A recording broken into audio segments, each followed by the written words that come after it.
नमस्कार, आप देख रहे हैं न्यूज प्लस 21। मैं हूं आपके साथ ललिता चक्रधारी। 6 मार्च को सुबह 4:30 बजे के वक्त जाकिर चौहान नाम का व्यक्ति अचानक श्री नारायणा अस्पताल के आईसीयू से गायब हो जाता है और इसकी भनक आईसीयू वार्ड से लेकर सिक्योरिटी गार्ड तक किसी को भी पता नहीं चल पाता है। ऐसे में सवाल उठता है कि आखिर मरीज की परिजन अपने मरीज को अस्पताल में प्रबंधन के हवाले कर मरीज के जान बचाने को लेकर इलाज के लिए आते हैं, लेकिन एक आश्चर्य करने वाला मामला श्री नारायणा हॉस्पिटल में यह घटना देखने को मिला कि इतनी सिक्योरिटी होने के बाद भी आईसीयू से लेकर मेन गेट तक वह मरीज गायब हो गया है। किसी को भनक तक नहीं लग पाता है। अस्पताल प्रबंधन की लापरवाही से जाकिर चौहान कवर्धा निवासी बाहर चला जाता है और ठीक दूसरे दिन उसकी मौत की खबर थाने के माध्यम से परिजनों को दिया जाता है कि एक लावारिस लाश एम्स हॉस्पिटल में लाया गया है। एम्स हॉस्पिटल जाकर देख ले कि कहीं वह लाश जाकिर चौहान की तो नहीं। इस खबर पर परिवार के लोग एम्स हॉस्पिटल पहुंचते तो यह नज़ारा देखकर चौंक जाते हैं और रोने लगते हैं कि यह लाश तो जाकिर चौहान की और हमने तो जिंदा हालत में अपने मरीज जाकिर चौहान को इलाज के लिए श्री नारायणा हॉस्पिटल के आईसीयू में एडमिट किया था, लेकिन आज वह जाकिर चौहान मृतक जाकिर चौहान हो गए।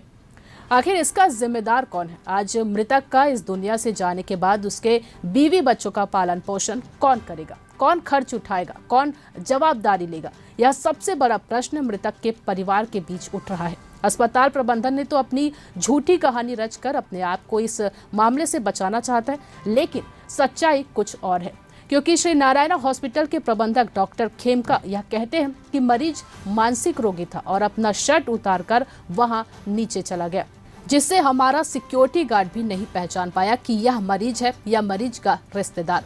कोरा झूठ बोलने का काम कर रहे हैं डॉक्टर खेमका श्री नारायणा अस्पताल के, जो कि प्रबंधक है।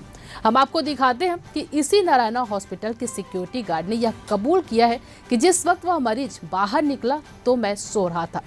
आइए जानते हैं कि कुछ सच्चाई इन वीडियो और सीसीटीवी फुटेज के माध्यम से। कवर्धा से डॉक्टर मिर्जा की रिपोर्ट देखें कि आखिर सच्चाई क्या है। मैं 3rd फ्लोर आईसीयू में था, ड्यूटी में था और मैं सो रहा था। मैं 3rd फ्लोर आईसीयू में था, ड्यूटी में था और मैं सो रहा था। मैं 3rd फ्लोर आईसीयू में था, ड्यूटी में था और मैं सो रहा था और पेशेंट फंस गया। तो इसमें किसकी गलती? मेरा गलती है। और मेरा नाम भेज सिंह वारियर। लगातार हम इसी तरह के खबरों से आपको उजागर करते रहेंगे। देखते रहिए न्यूज़ प्लस 21, आपके हक की बात।